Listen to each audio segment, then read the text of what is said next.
拳打南山猛虎，脚踢北海蛟龙，打倒东亚病夫。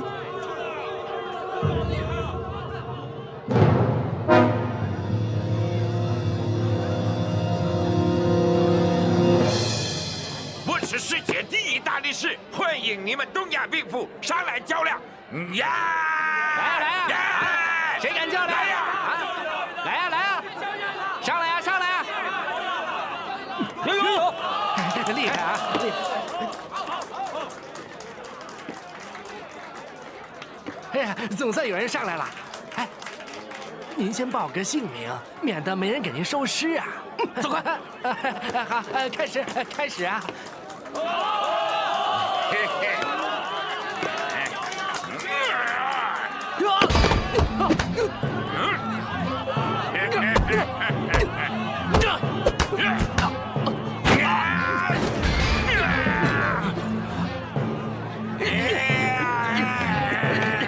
好，二师兄，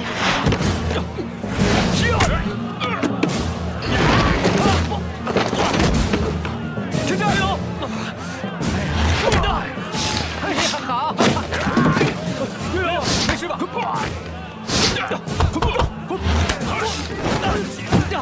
陈加，你没事吧？没事吧？哎，大力士上，怎么好像打在铁球上？走，先回去。走。哎，还有谁上来？上来！啊，你上来！上来吧，上来！谁来跟我？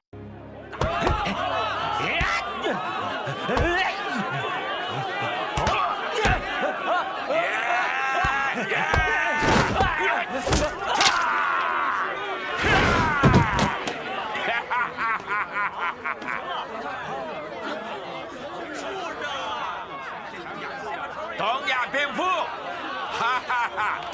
还有谁？还有谁来？来呀！哎，你谁来？还有你，来呀！来呀！啊！谁敢来？哎，金刀门！二叔，爹，小心啊！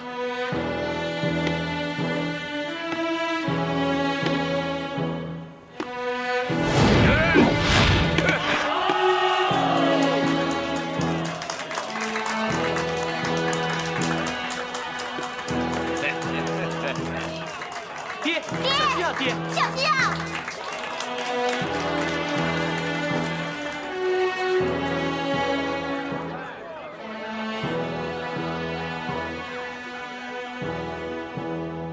你们中国没有人了吧？老头，回去吧，免得送死。你这畜生！畜生什么意思？他说你的身体很好。啊，你知道我是畜生就好。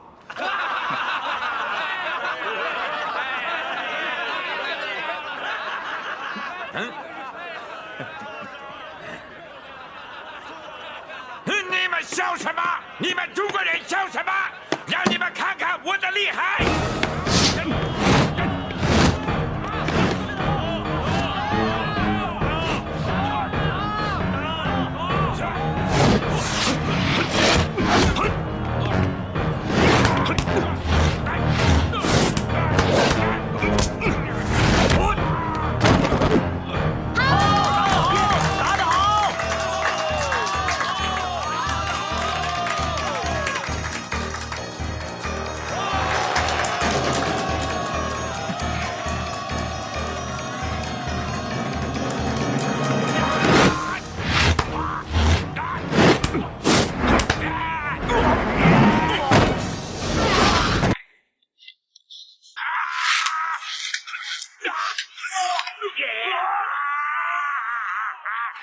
爹，小心啊，爹！打他肋下！打！爹，打他肋条！打呀！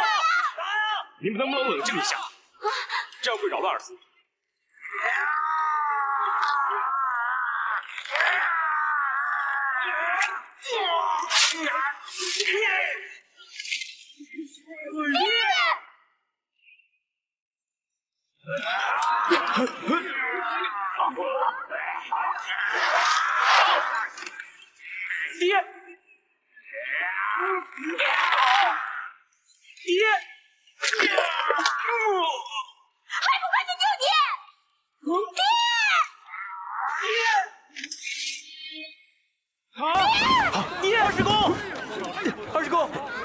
二师公，二叔，二师公，爹，二师公，二师公，爹，这么狠的手。哼。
我要告诉你，我们中国人不是东亚病夫。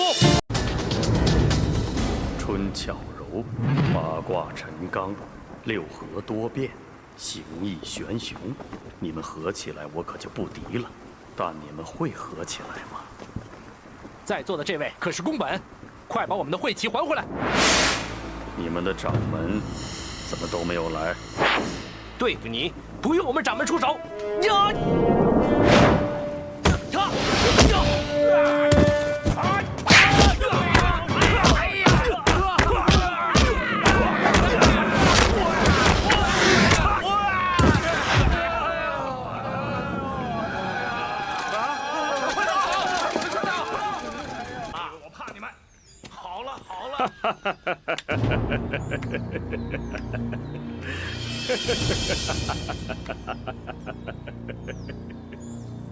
我看不用我动手，你们自己就打起来了。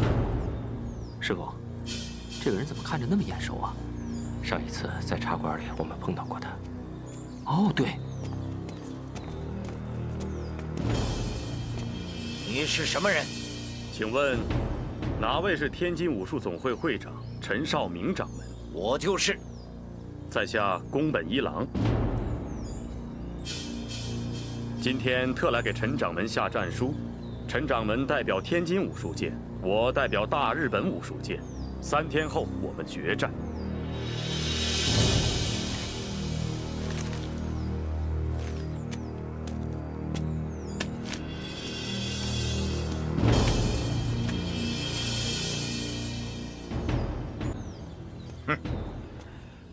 我答应你，咱们3天后见。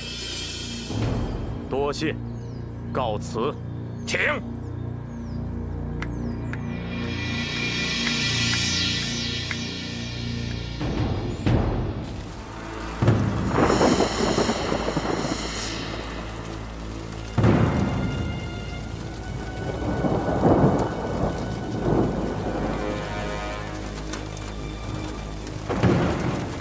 您放心，为了大日本帝国的尊严，不成功便成仁。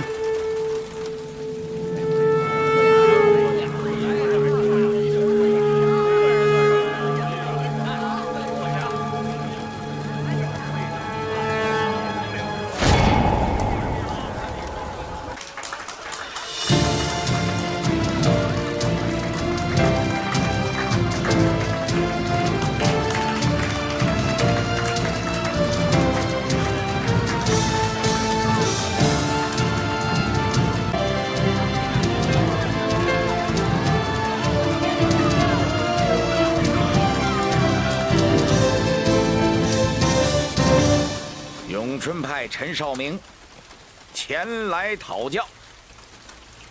在下宫本。陈师傅能来，我很高兴。永春派功夫我仰慕已久，希望陈师傅今天能够多多指教。客气。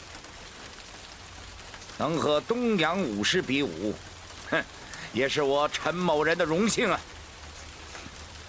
希望陈师傅今天能够全力以赴，我也不会客气的。比武难免死伤，你可还有什么话要向亲人交代？既来之则安之，既然来了，就没考虑那些。好，那咱们就废话少说，请。请。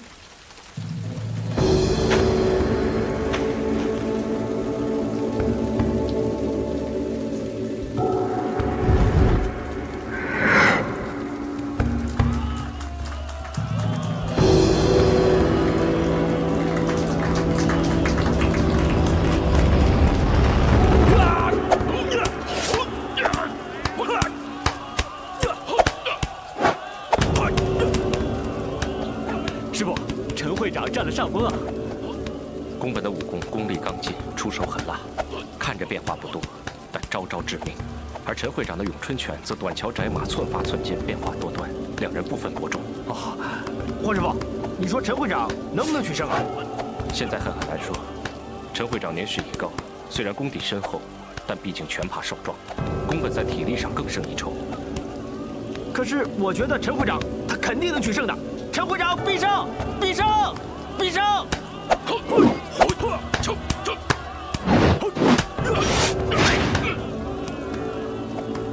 师傅，陈会长他支持不了多久，他打不过宫本。一旦被宫本抓住机会，以宫本的狠辣，他非死即伤。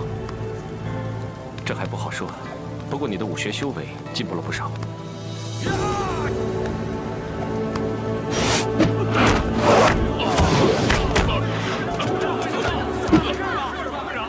师傅，陈会长好像不行了，那怎么办啊？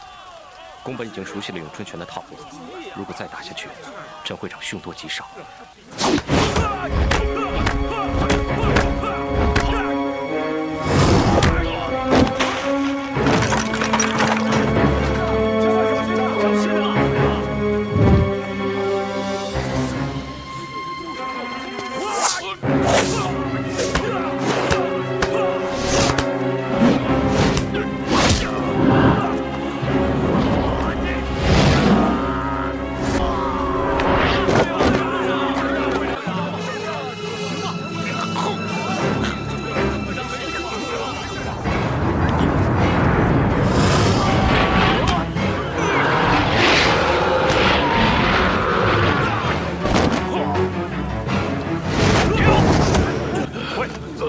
既然你们胜负已分，又何必置人于死地呢？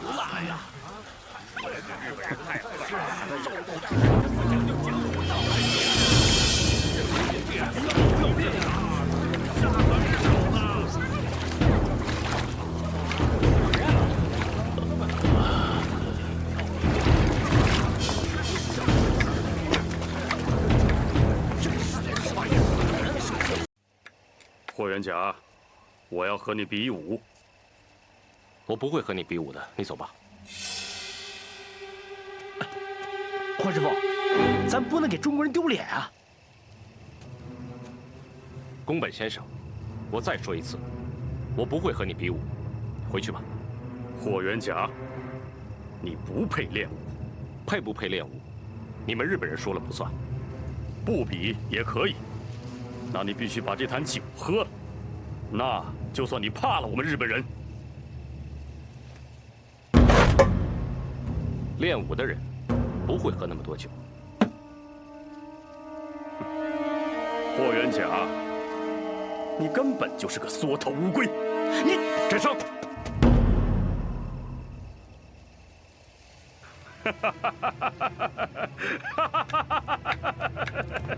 霍师傅，这小日本骂我们中国人是缩头乌龟，太嚣张了。师傅，我告诉你们3个，以后做事不要这么冲动，记住了没有？记住了没有？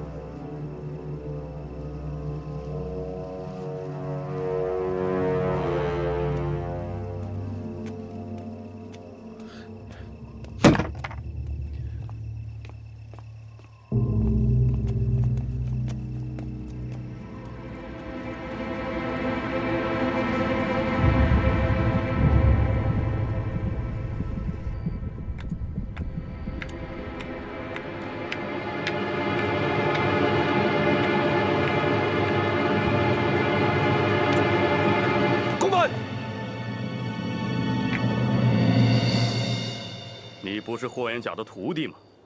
是不是你师傅改变主意了？我跟你打。我们日本武士和别人比武是有规矩的，你现在这个样子好像是强盗打劫，不是武士比武。我不会和你打，除非你师傅霍元甲来。快拿命过来！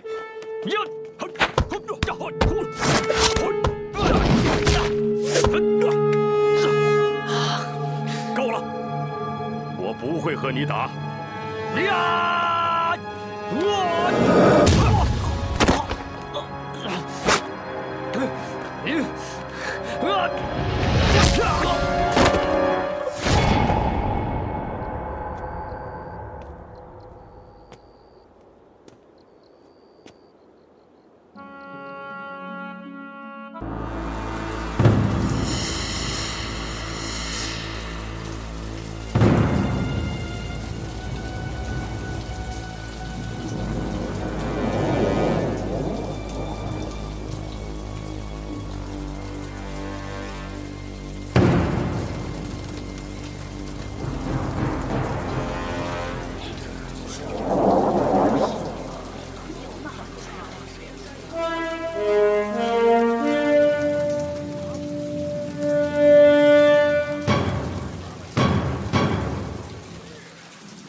宫本，不使出真本事是不行的。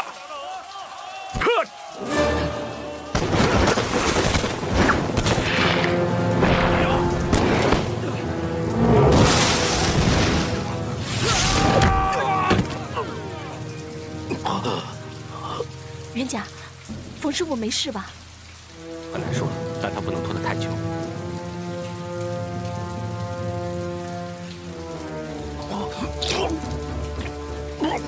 你身体有病，你少废话。陈真，冯师傅既然有病在身，为什么还要打下去？我不知道。一定要注意每一个细节。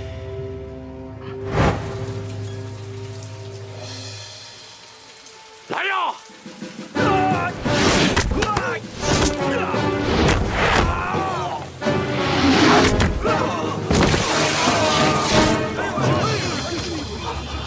冯师傅，冯师傅，啊，不是，冯师傅，冯师傅，冯师傅，冯师傅，公本，陈真，陈真，这是公平的比武，不要冲动啊，陈真，陈真。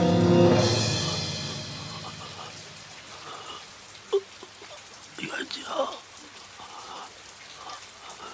看到了吗？看到他最后一招了吗？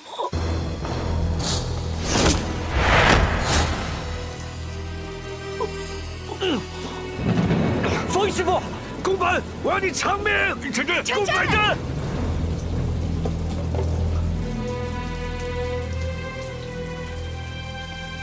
师傅，去吧，去送死。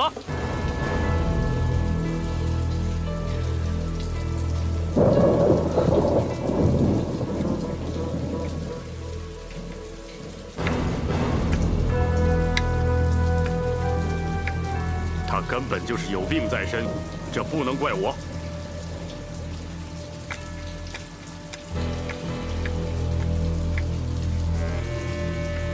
公本，我要和你决斗。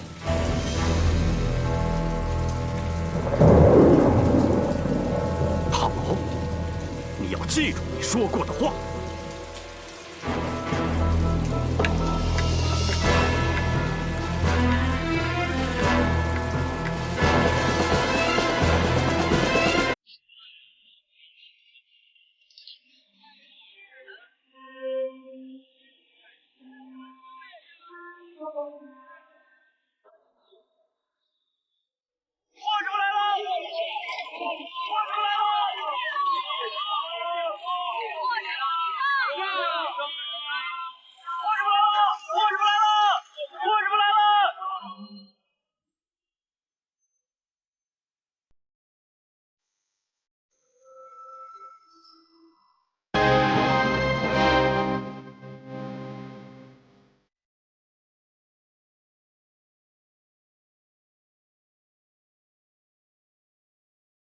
下面是代表迷踪拳的霍元甲迎战日本武士宫本一郎先生，生死状已签好，比武本着生死自负、公平公正的原则，比武开始。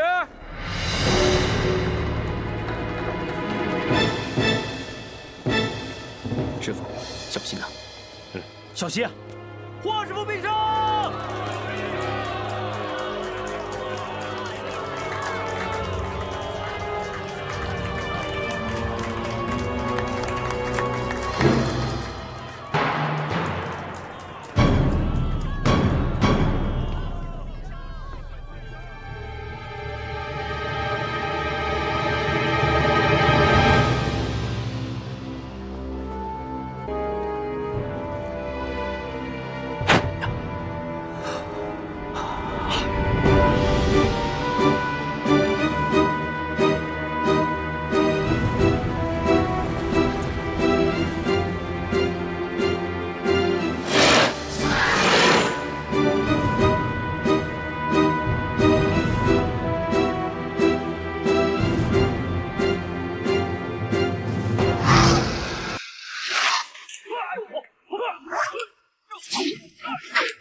霍元甲呢？我今天来，是替我弟弟出战。报个家门吧。我是静海密宗拳第6代掌门。敢问阁下，我要打的是霍元甲，不是你。我没有必要告诉你我的来历，你不配。哼，配不配，只有打了才知道。来吧。哼，配不配，不一定要打了才知道。打了才知道的话，就不是高手了。不过我想不明白，霍元甲为什么像一个缩头乌龟，让一个功夫不如自己的哥哥来垫背送死。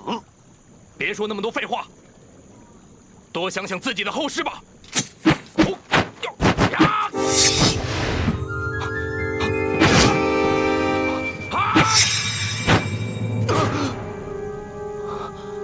果然是高手，可惜只是嘴上的。你的功夫比霍元甲的徒弟是要好多了，不过打败你也只需要3招。我很想知道，如果你死了，霍元甲是否会为你报仇？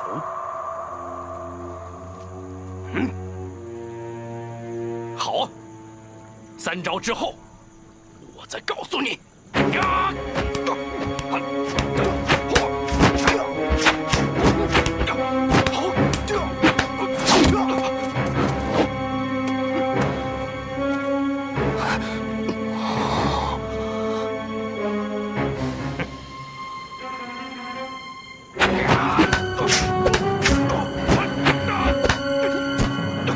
中华武学博大精深，尔等匹夫怎能理解？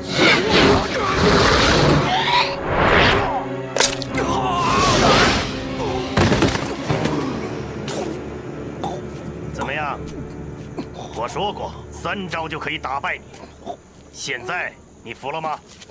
我在东北曾经打死了60多个武林高手，不过他们吹牛的本事，倒还真不如你。嗯。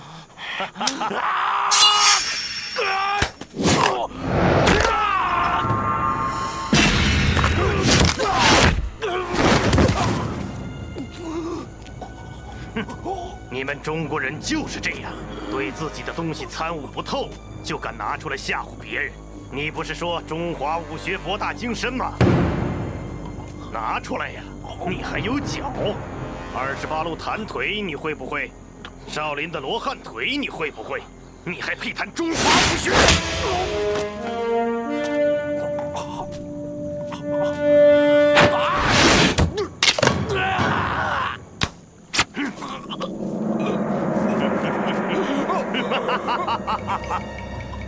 我突然间又改变主意了，因为在我看来，霍元甲可能根本不值得我去打。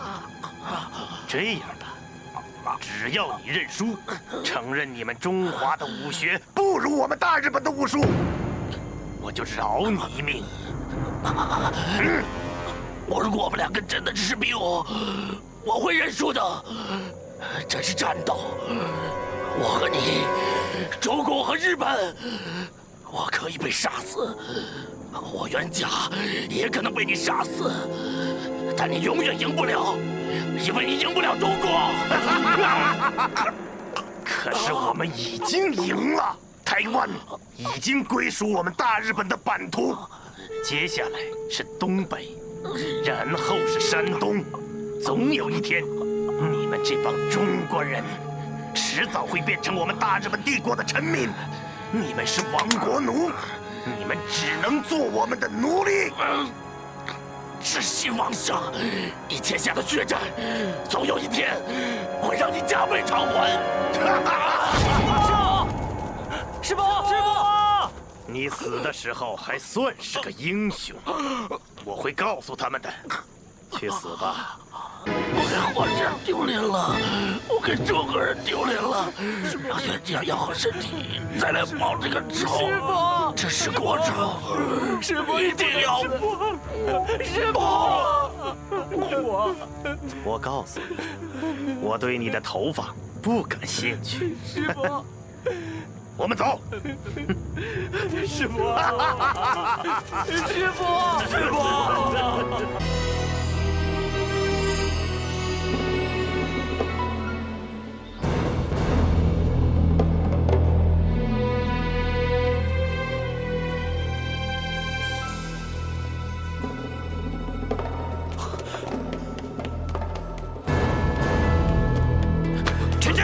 你去哪儿了？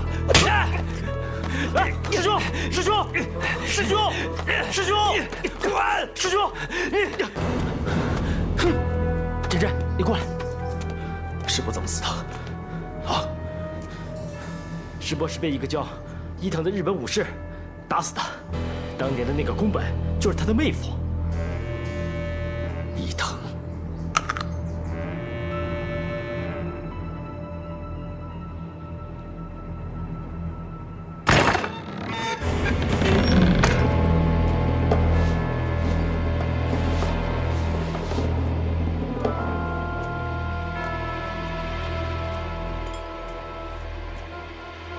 叫伊藤出来！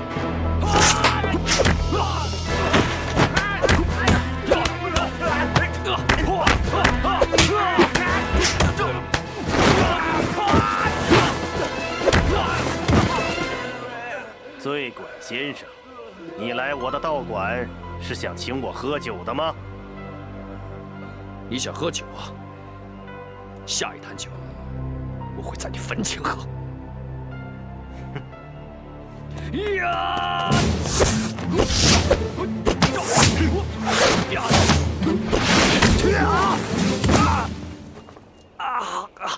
你这辈子不会有太大的出息，还是找到你的女人，私奔去吧。伊藤，伊藤。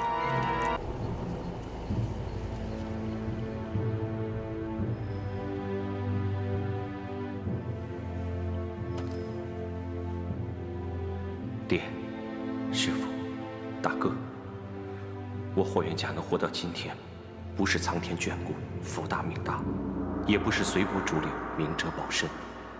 我这条命全是靠大家的血泪和性命换来的。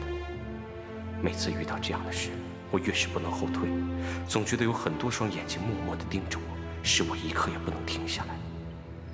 仔细想想，那个时候总觉得自己没有那么大的力量去承担。但是这一次，大哥，我会用伊藤的血去祭奠你的亡灵，什么武林的事都归武林去吧。我要做自己该做的事，不然我愧对你们的亡灵。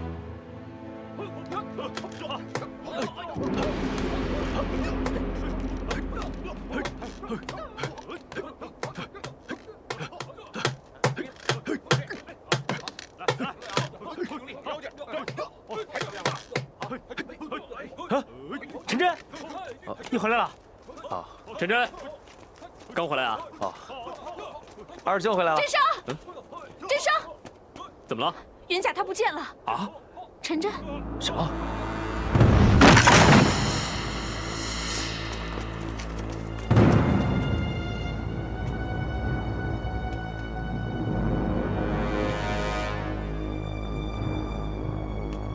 中国狗，把鞭捡起来！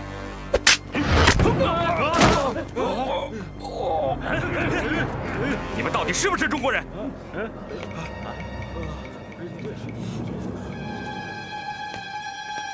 你到底是谁？霍元甲。霍元甲，霍元甲，你就是霍元甲？不错，我家主人交代，让我们4位先招待霍先生。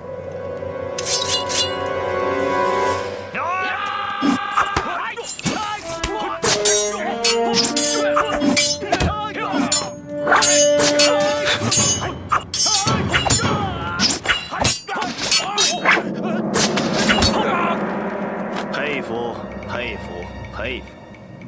霍师傅，你竟然用南派流花剑法来迎战我东瀛武士刀，倒颇有我剑道的韵味。我不是来说剑术的，我是来报仇的。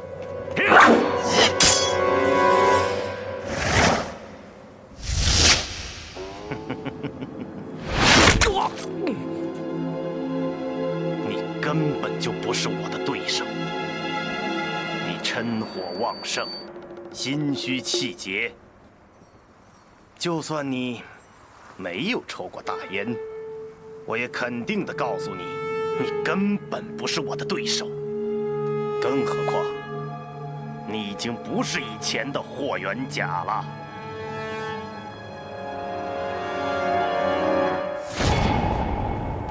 鄙人有一个爱好，专门收集你们中国人的辫子，知道吗？这就是你哥哥霍元武的辫子。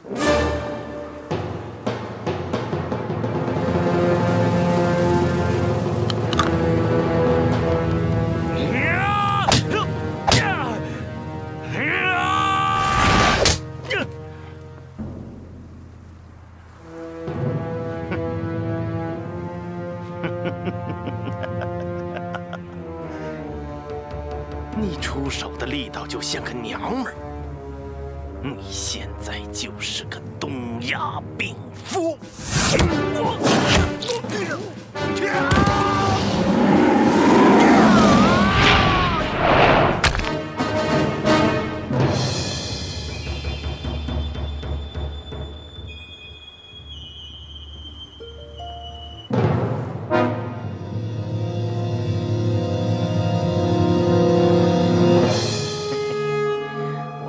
先不杀你，到了万国比武大会上，我再当着众多中国人的面，再慢慢的折磨你。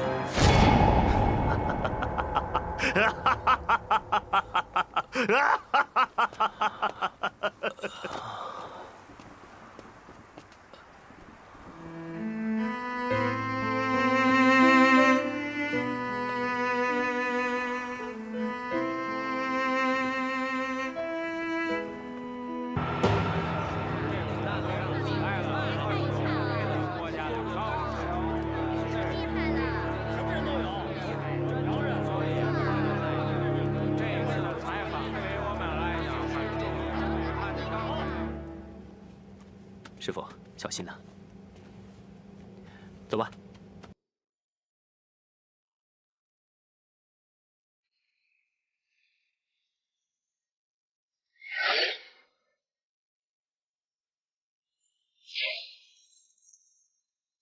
万国比武大会现在开始！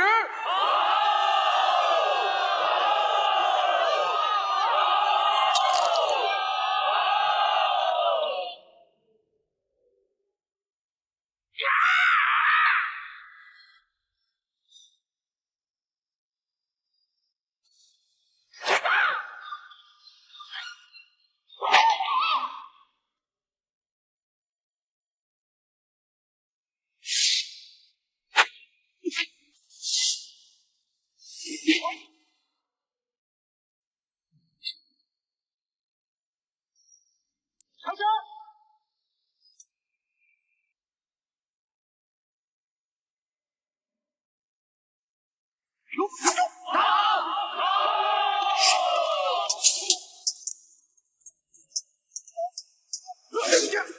放手！放手！做狗铲！起来！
金门大将的称号当之无愧。贵，曾经战胜俄国大力士的英雄，是永远不会让我们失望的。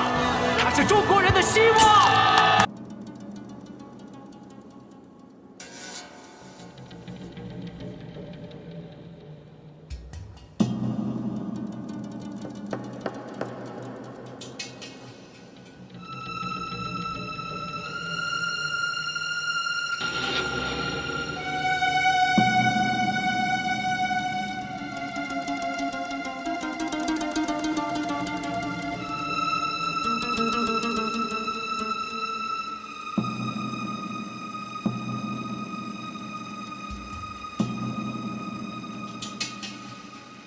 有什么发现吗？很奇怪，不像他的风格。什么意思？他完全在表演，根本没有尽力，很多招式都拖泥带水。这是为什么呢？我也不明白，大概他是不想让我看到他真正的实力吧。其实我们也一样。我只是把比赛的时间尽量的缩短，而他却在尽量的延长。这一点我也看出来了，但是他似乎每次都在试探对方的出招方式。哼，他这是在向我示威，我是不会上当的。我希望你能用更多的时间来展示我们东瀛武道的力量。你在中国待得太久了。已经被他们同化了，你根本就不了解中国人。好，你也许说得很对，可是你4强的对手已经弃权了。那个德国人为什么弃权？这不是他们的风格。哼，他们的风格能敌得过我下的药吗？太没有出息了！武士的荣誉绝不能用这种方法玷污。我不是武士，所以也没有你那么多的顾虑。我是奉命来扫除你的障碍的。这一战，我们日本人不能输。告诉你，在我的眼里，没有移不开的障碍。别干蠢事。你负责你的，我负责我的。我们的所作所为都应该是为了大日本帝国。好好准备你和霍元甲的决战吧。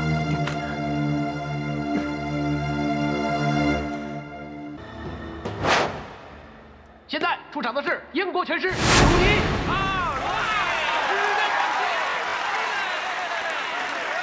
那边的是中国的代表霍元甲师傅。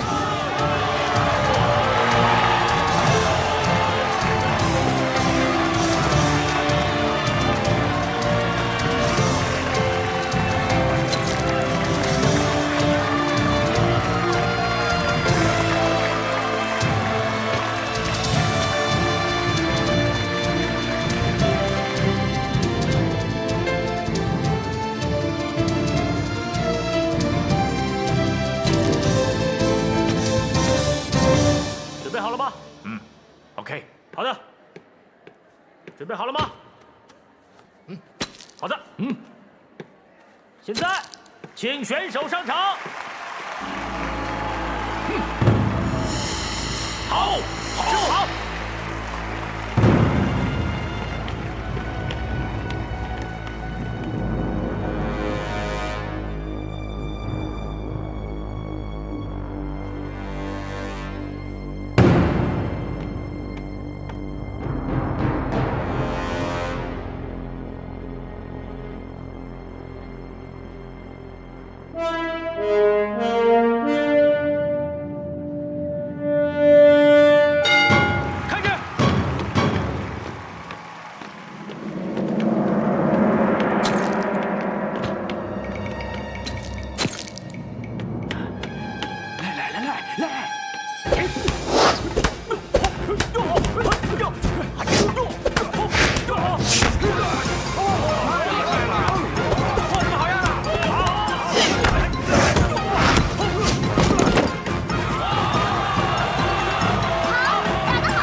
我就觉得你有问题。我这个是可学的力量。无耻！我听说你也打过这个，不是吗？我要好好教训你。好，师傅，停，不要过去。师傅，下来吧。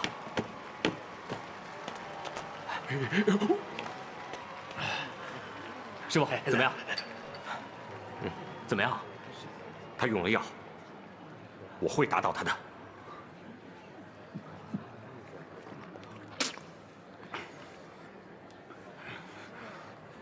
哪吒，到时候你假装被打倒，他一定会跟过来。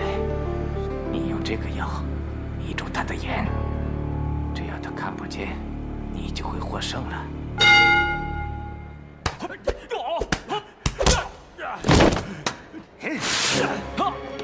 师傅，师傅，师傅，师傅，师傅，师傅！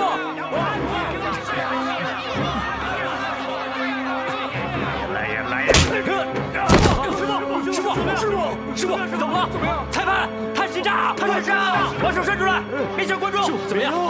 没用，你没事吧？我手里什么都没有，没有。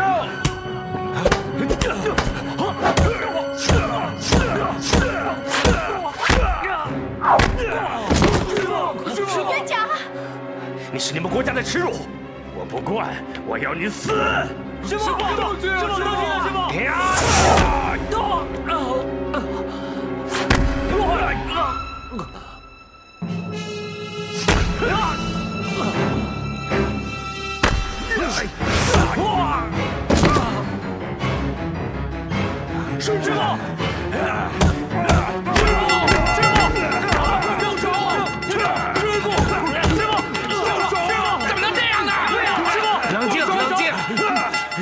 都冷静，冷静一下！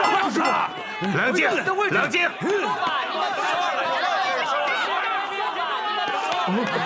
师傅，师傅，师傅，师傅，怎么了？师傅，师傅啊！我的眼睛很疼。师傅，那怎么办？他们开始炸呀！师傅，他用东西迷住了我的眼睛，那怎么办啊？师傅，马上就要开始了，师傅，怎么办？这声啊，我就算看不见，师傅，我可以听，我可以听。师傅，我知道了，你放心，我知道怎么办。师傅，师傅，裁判，师傅，那个别下拍，别下拍，快走，快走，走，快走！师傅，师傅，你没事吧？马上就要开始了，师傅，怎么办？各位观众请注意，各位观众请注意，霍师傅将在第3个回合当中为大家展示听声辨位的绝技。为了配合霍师傅的表演，务必请大家保持绝对的安静，绝对的安静，谢谢大家。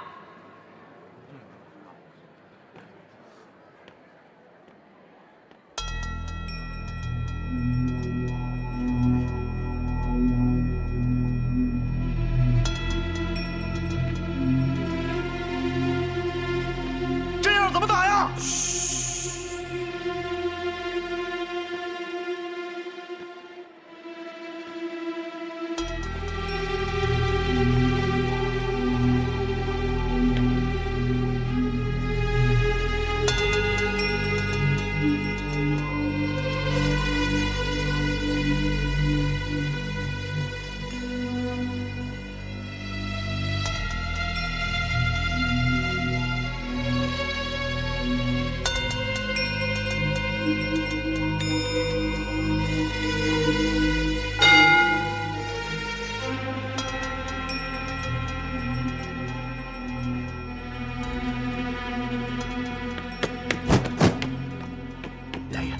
来呀！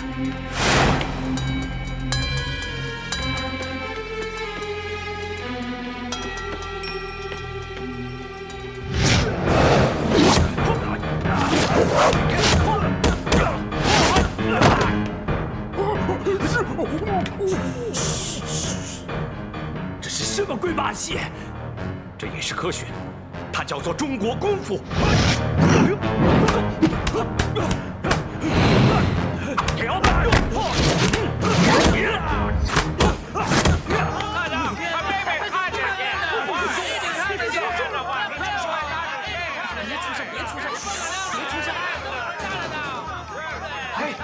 安静！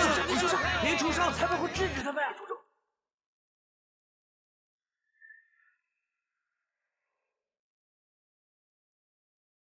你们这小娃不懂什么？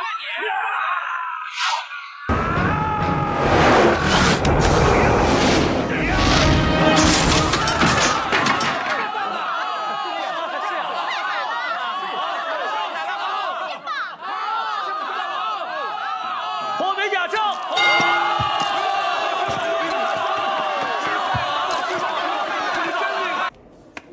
首先出场的是日本武道第一高手伊藤博文。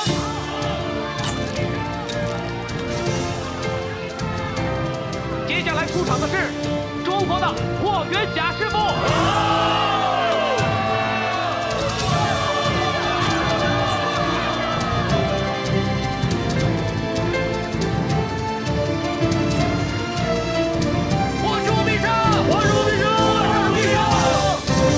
请比武双方上场。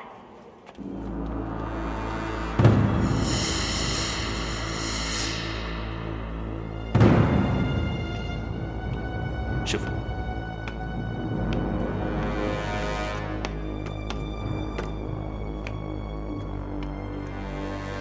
你的手。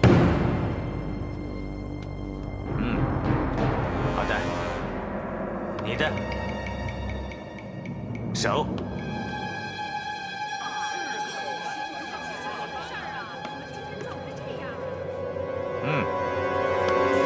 经理。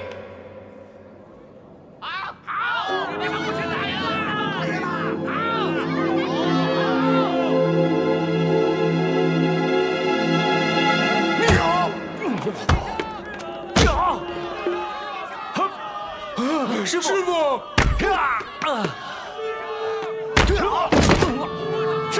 师傅，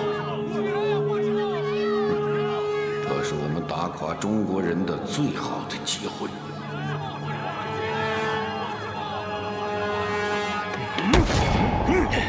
你不是大英雄吗？你不是那个打败过俄国大力士的霍元甲吗？你是霍元甲吗？啊，霍元甲！哈哈！哼，你们中国人是我见过的最没斗志的人。这样的一个民族是根本没有希望的。就像现在，你们每个人都想我死，却只派得出一个疯子，因为他们根本上不了这个擂台。只会让你来送死。看看你可爱的同胞们多么的自私！你们现在就是一群彻头彻尾的东亚病夫！你们！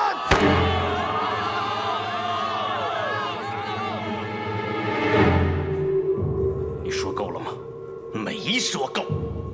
你没机会再说了，让我们中国人回答你！好啊，师傅，师傅，师傅！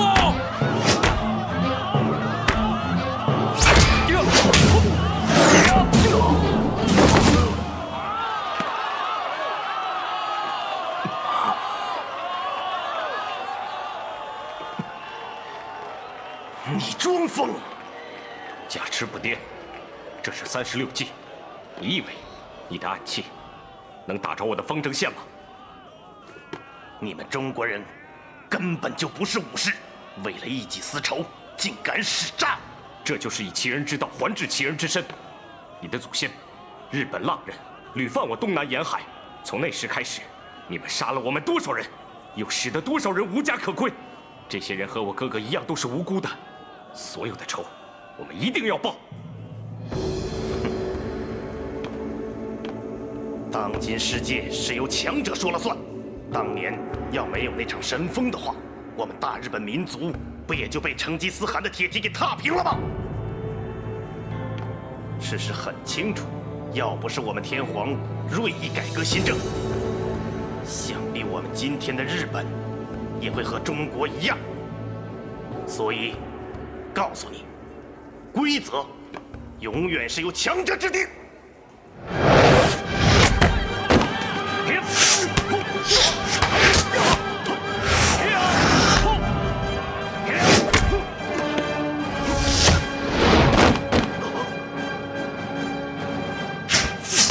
结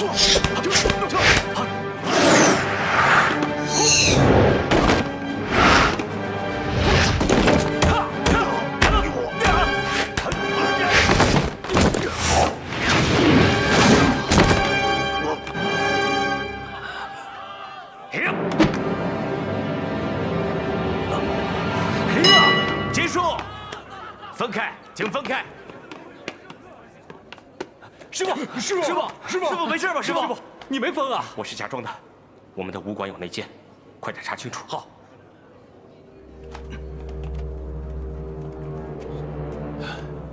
到底怎么回事？你没看见吗？他是在装疯。我在问你为什么这么狼狈？他的招数我从来没见过，我现在打不赢他。不过在最后一刻，他有几招明显力不从心。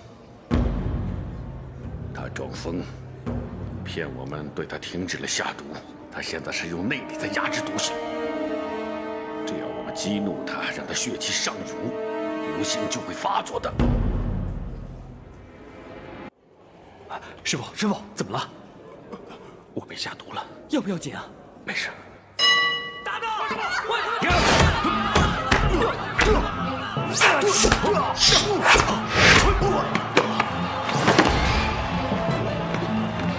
我今天一定会打败你。好啊，不过力度太轻了。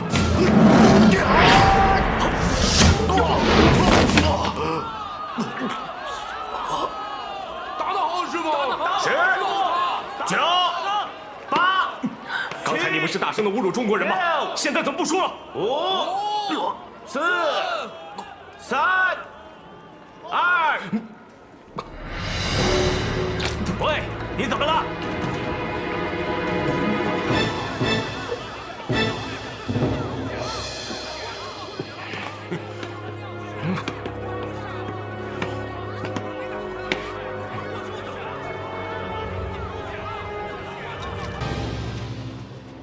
龙大人，按照比赛的规则，应该立即结束这场比赛，将冠军判给日方选手。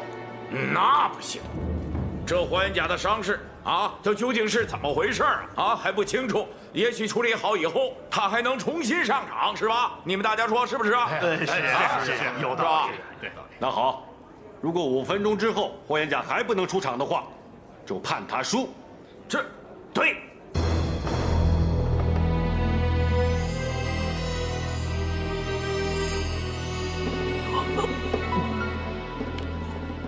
师傅，你怎么了？师傅，你到底怎么了？师傅，大夫，到底怎么回事啊？师傅，怎么办？大夫，你救救我师傅啊！现在马上送我们的教会医院去抢救，也许还来得及。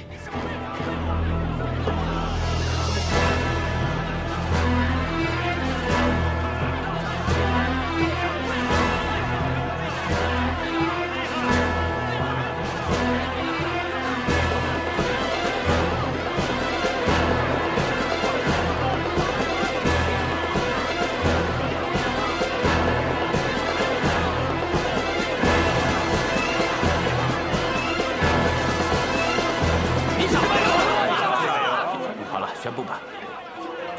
现在还剩2分钟，如果霍元甲师傅不能出场的话，比赛就将结束了。怎么样了？霍师傅，怎么样啊？龙大人，我师傅他又昏过去了。好了，还是认输吧。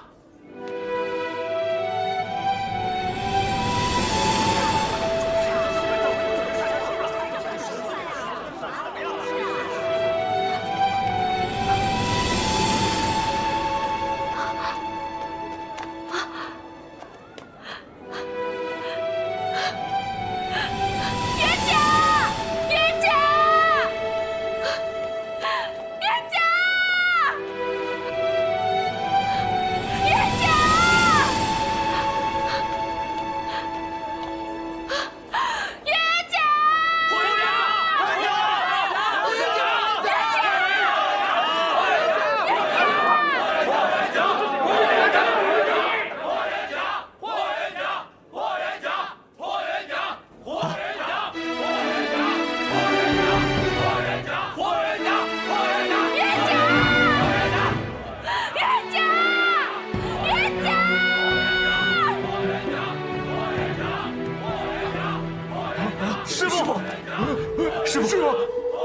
了？师傅，师傅，你没事吧？师傅，师傅你怎么了？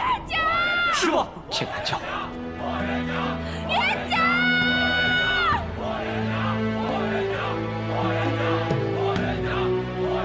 师傅，你没事吧？师傅，师傅，简单不在外面，我们现在送你去医院，走。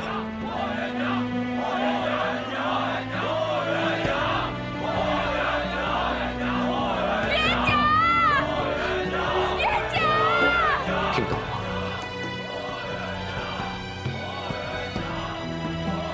还有最后1分钟，你要再不上场，就只能判你输了。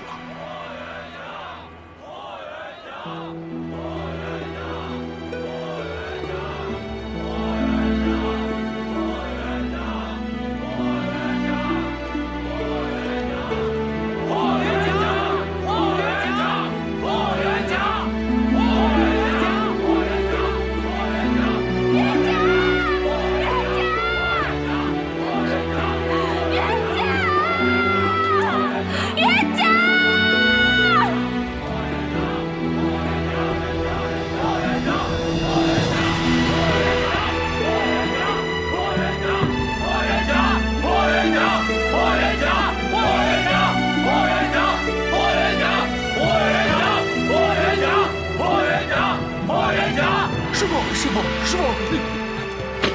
傅。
冤家！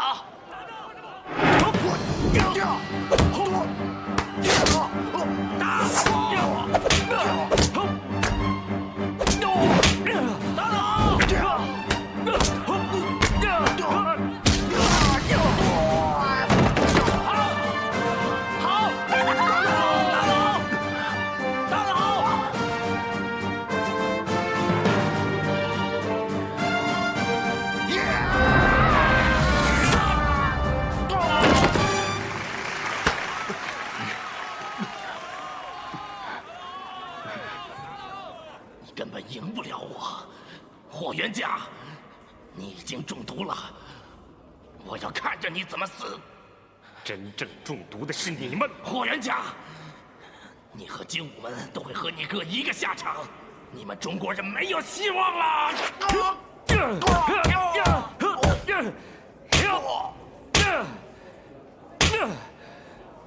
国家兴亡，匹夫有责。我霍元甲。今天倒下去了，还会有千万个霍元甲站起来。中国人是打不倒的。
我师父跟我讲了很多道理，我没能全部明白，但是跟我讲了8个字：国家兴亡，匹夫有责。你能承担起这个责任吗？啊？你师父不是很厉害吗？可最后不还是死了吗？霍元甲会死，王秀芝会死，我陈真也会死。你以为你不会死吗？但精武门的精神是永远不会死的。那就别浪费时间了，来吧！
你以为功夫就是一切吗？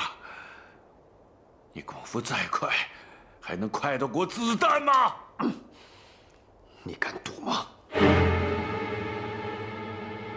我有什么不敢赌的？大不了一死，我也是为国尽忠。来呀，杀我呀！你是不是不敢跟我赌啊？是不是输不起啊？你好，我跟你赌，来呀！我数到5，看是你死还是我输。来呀，来！1、2、3、4、5。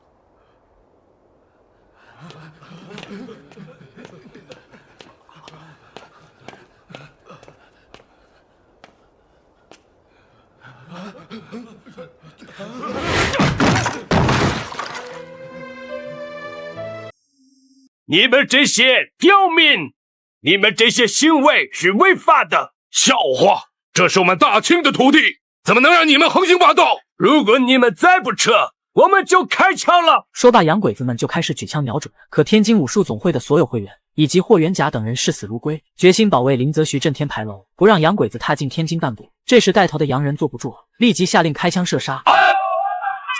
不料枪声恰巧被路过的王五听到。什么声音？啊，师公，好像放鞭炮，没事的。放屁！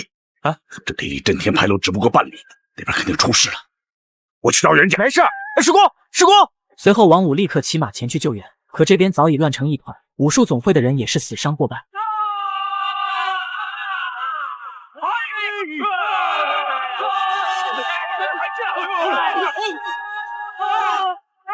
王五见状，抄起大刀左右开弓，很快便杀出了一条血路。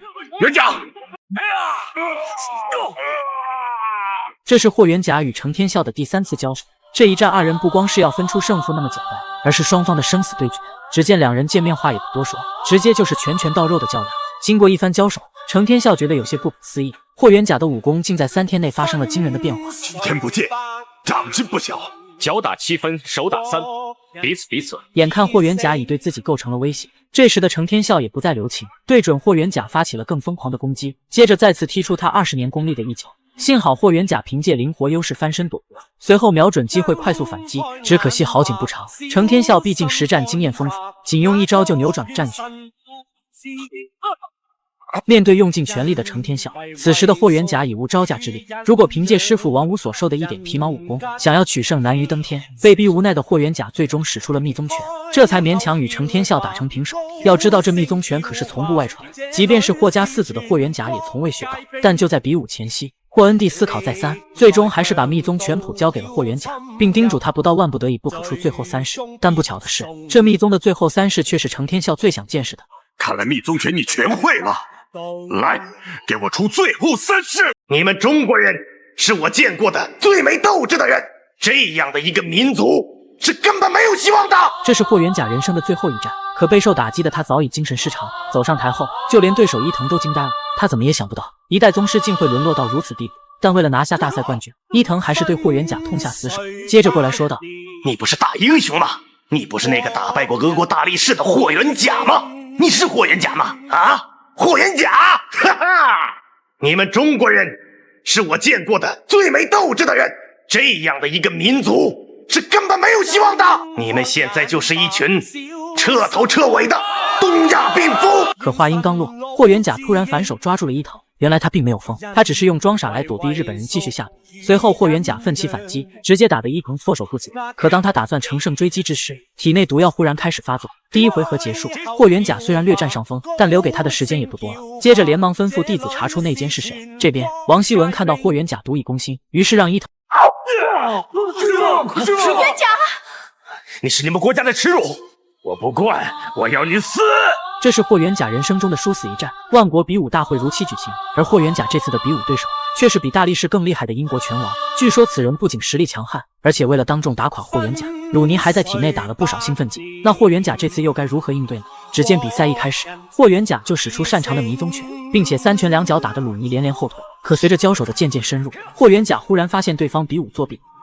我就觉得你有问题，我这个是可血的力量，我要好好教训你！第一回合结束，霍元甲略占上风。可在中途休息时，洋鬼子偷偷给鲁尼塞了一颗药。他们这是打算要干嘛？第二回合开始，双方又是一番激战。但这时鲁尼突然假装摔倒，等霍元甲靠近后，一把撒出刚才的五福伞。霍元甲顿时双目失明，什么也看不见，而对方却趁机对霍元甲痛下死手。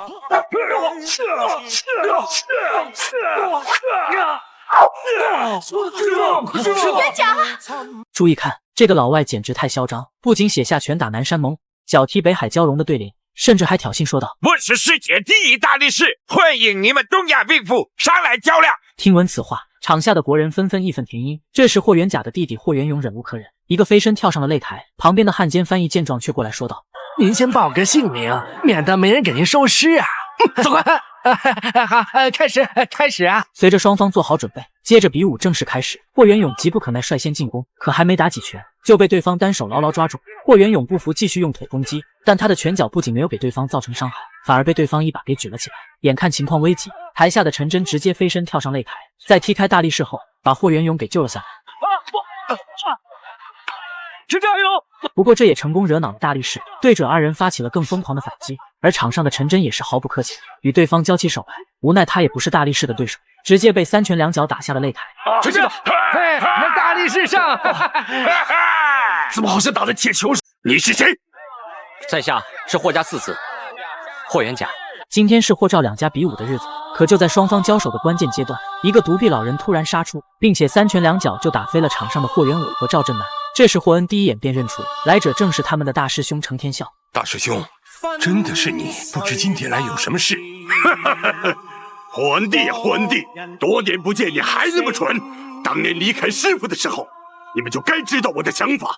今天我是来拿回我应得的东西。原来程天笑20年后再次出山，就是为了夺回当年失去的密宗称号。随后他更是让徒弟陈真亮出旗帜，表示有谁不服的尽管走上台来。眼看话都说到这个份上，此时的赵兴显也不再客气。既然当年师兄弟三人没能分出胜负，那今天彼此就来个了断。接着双方拉开架势开始交手。虽然赵兴显年轻力壮，可在程天笑面前却丝毫不占优势，直接被他狠狠一脚踢出数米开外。还没等赵兴显站稳脚跟，程天笑便乘胜追击，将他踢下了擂台。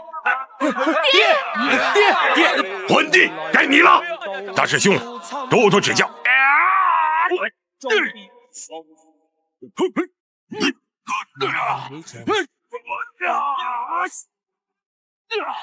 爹，你去救人，我去杀敌。师傅，走啊！也就是因为这句话，让王武彻底的留在了这里。面对数十杆洋枪，王武依旧没有畏惧，奋不顾身，勇敢前进。子弹很快穿过大摆，直接打中了他的身体。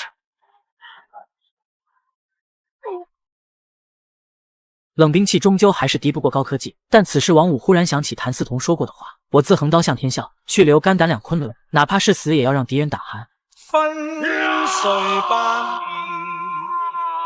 若人漸開聲。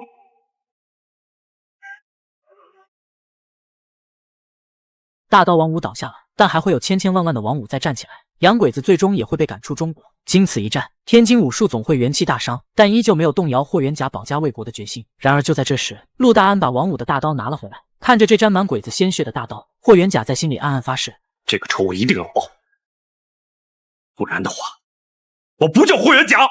要知道这3事一出，比武非死即伤。可面对程天笑的步步紧逼，迫于无奈的霍元甲最终还是出手了。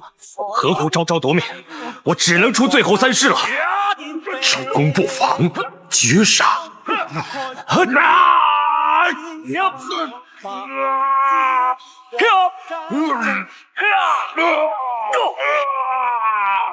重伤的程天笑彻底失去了战斗力。这时陈真急忙赶了过来，看着奄奄一息的师傅，陈真显得有些不知所措。程天笑告诉他，自己看到了密宗最后3式，就算死也值了。接着让陈真不要替他报仇。说完，程天笑便气绝身亡。师傅这么一走，陈真彻底成了孤儿。可他不知道的是，师傅的话其实包含了2种意思：一是自己能死在密宗的手里，已经是死而无憾；二是霍元甲的武功小有所成。如果陈真贸然报仇，根本没有机会。安葬好师傅后，陈真开始奋发图强，每天苦练武功，希望自己有朝一日能打败霍元甲，替师傅报仇。于是就在龙海生药店开业当天，陈真背着一口棺材就找上门来。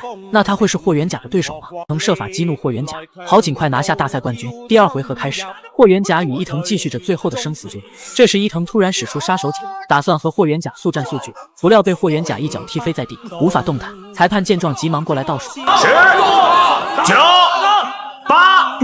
刚才你不是大声的侮辱中国人吗？现在怎么不说了？5、4、3、2。可就差最后一下，霍元甲突然口吐鲜血，倒地不起。徒弟们见状急忙把他扶进了医疗室。王希文这时也不打算装了，直接要求龙少基暂停比赛，并把冠军判给日本人。可龙少基觉得这样不公平，坚持要等霍元甲醒了以后再说。这究竟是怎么回事啊？还不清楚。也许处理好以后，他还能重新上场，是吧？你们大家说是不是啊？是，有道理。那好，如果5分钟之后霍元甲还不能出场的话，就判他输。那最终霍元甲还能醒过来吗？我们下集继续。你是你们国家的耻辱，我不管，我要你死！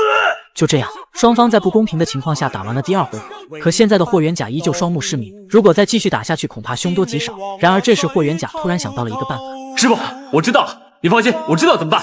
各位观众请注意，各位观众请注意，霍师傅将在第3个回合当中为大家展示听声辨位的绝技。原来霍元甲这是要蒙住双眼对战。见此情形，就连老对手伊藤都惊呆了，而场下观众也是大气都不敢喘，生怕影响了霍元甲的发挥。第3回合开始，鲁尼在台上来回走动着，试图干扰霍元甲的判断。随后突然一个重拳袭来，不料被霍元甲躲开后快速反击。这是什么鬼把戏？这也是科学，它叫做中国功夫。鲁尼不服起身再战，可他的每次出招都被霍元甲轻松化解，甚至还以迅雷不及掩耳之势直击对方咽喉。气急败坏的鲁尼打算使出杀手锏，不料被霍元甲抓住后，一个借力打力扔下了擂台。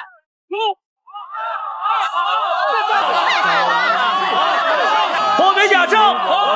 霍元甲赢了，场下国人无不欢欣鼓舞。但狡诈的王希文为了让伊藤拿下冠军，他不仅派人抓走赵倩楠，甚至还安排卧底在霍元甲的饭菜里下毒。那霍元甲最终还能参加比赛，成功打败伊藤马。我们下集继续。回到武馆后，大伙把刚才的事情一五一十的告诉了霍怀山。作为京城武术界的泰斗，他决定明天前去会会这位大力士，以挽回中国武术的尊严。但霍怀山毕竟年事已高，霍元甲劝他还是不要去的好。可霍怀山去意已决。转眼到了第2天，霍怀山等人刚刚来到会场，就碰到一位小哥被无情扔下了擂台。眼看对方如此嚣张，霍怀山决定要教训教训对方。接着他一个飞身跳上了擂台，可对方见状却嘲讽说道：“你们中国没有人了吗？老头，回去吧，免得损失。”哼，你这畜生！畜生什么意思？他说你的身体很好。你知道我是畜生就好。此话一出，场下的国人纷纷哄堂大笑起来。大力士深知自己被耍，于是打算让霍怀山尝尝他的厉害，接着便挥舞铁拳猛攻过来。只见霍怀山躲开对方攻击后，瞄准机会快速反击，只可惜他年老体弱，力道略有欠缺，交手数招，霍怀山不慎被大力士所，但他凭借多年实战经验，一记飞踢后成功脱身。打得好！就在大家以为胜利在望之时，霍怀山开始体力不支，他渐渐不再是大力士的对手。对方继续乘胜追击，直接从后面抱住霍怀山，接着一招蟒蛇缠身，最后稍加用力，霍怀山彻底失去了反抗能力。好，20攻，20攻，20攻，20攻，20攻，20攻，回到武馆，霍怀山深知自己时日不多，于是在临终前，他把武馆和家人都托付给了霍元甲，希望他能带领大家将中国武术发扬光大。话音刚落，霍怀山便气绝身亡。到了晚上，霍元甲在2书灵前立志，自己一定要打败俄国大力士，为同胞们报仇。那他又会想出什么绝招去应战呢？我们下集继续。霍恩帝的武功虽然在赵兴显之上，但他毕竟年老体弱，和功力深厚的大师兄比起来丝毫不占上风。双方交手数十回合，这时程天笑使出绝学夺命连环脚，直接将霍恩帝踢倒在地。就在对方准备一招定输赢之时，一人突然从旁边跳出，救下了危在旦夕的霍恩帝。而来者正是霍家四子霍元甲。众人见状也是十分吃惊，因为他从小到大从未拜过师，更没在任何人面前展露过自己的拳脚。你是谁？在下是霍家四子霍元甲。得知来者是霍恩帝的儿子，成天笑气的当即就要出手教训，可霍元甲却丝毫不慌，与对方打的也是有来有回。但由于他第一次与人交手，经验尚且不足，而成天笑的拳法又刚猛有力，底盘扎实，霍元甲无奈只能转手为攻，避其锋芒。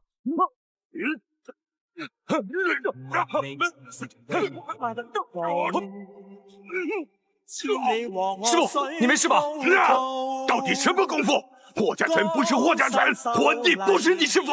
此时的成天笑已经彻底急了，对准霍元甲发起了更疯狂的攻击。由于他早就失去了左臂，所以双脚练得炉火纯青。霍元甲一时不慎吃了大亏，可他并没有就此放弃，凭借自己灵活的优势，以及周边的物体开始反击，最终成功将成天笑制服。师傅！眼看师傅受伤，陈真急忙上前搀扶。这时成天笑询问霍元甲的师傅是谁，但霍元甲思考再三，还是没有说出。这时霍恩帝赶忙上前圆场，并表示这次比武暂且作罢，等改日大家伤好后再找机会。这次赢的算你侥幸，下次没这么走运。走。就这样，霍元甲初出茅庐，一战成名。